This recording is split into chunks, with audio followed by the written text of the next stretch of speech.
Hi everyone, this is Mindy Engler, and I'm bringing to you today a story from my life,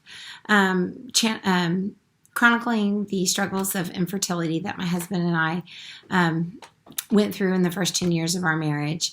I have called the story The Imperfection of Perfection. Many women in the United States suffer from infertility.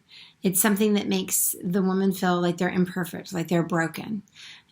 Early on in our marriage, we started trying to have a child, and after many years with no success, I started seeing my doctor, and he could not figure out what was wrong and sent me to San Antonio to a specialist.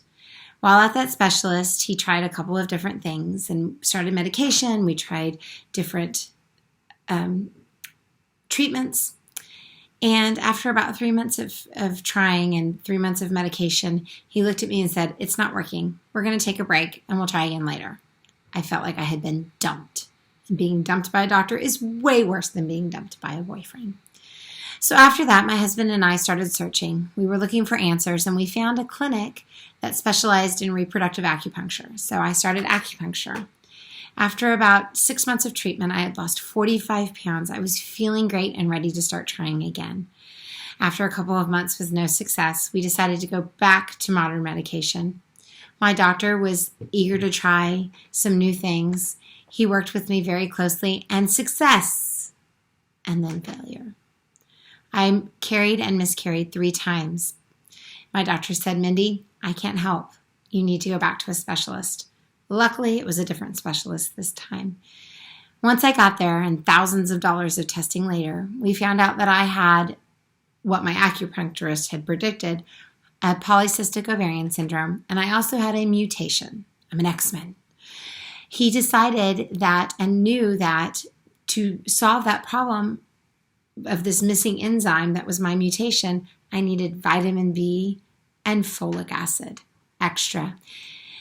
After the first cycle of treatment, success again. And my sweet Liesl May was born at 10:58, 12 days late, on September 8th. We were so excited with our 8-pound, 15-ounce little girl. And I thought at that point that my life was perfect. Everything was fixed. I was the person I was supposed to be. But boy, was I wrong. After staying at home the first few days, you always take your child in for their first doctor visits. And Liesl May had not gone to the bathroom like she was supposed to. And we had called the doctor. We had called our friends. We had asked, and they said, "It'll be okay." And so sitting in the waiting room, new parents, first time out with our daughter, Daddy's holding the daughter. I'm sitting beside, anxiously waiting for our first appointment.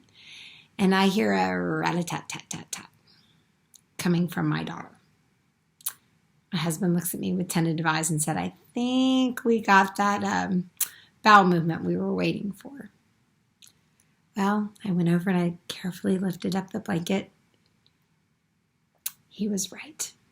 Not only was it all over her, it was all over him. And when I picked up her carrier to move it out of the way, evidently it had happened before. So, Operation Wipey Bath took place.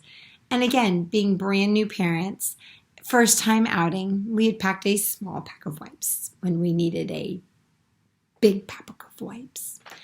We got her all cleaned up. We got her changed. And in a very stressful situation where my husband and I were just doing what we were intended to do, we were a little stressed out.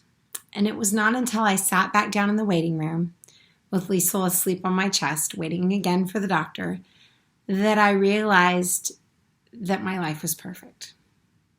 With all the imperfection, with all the craziness, with all the not being prepared for what was coming, it was perfect.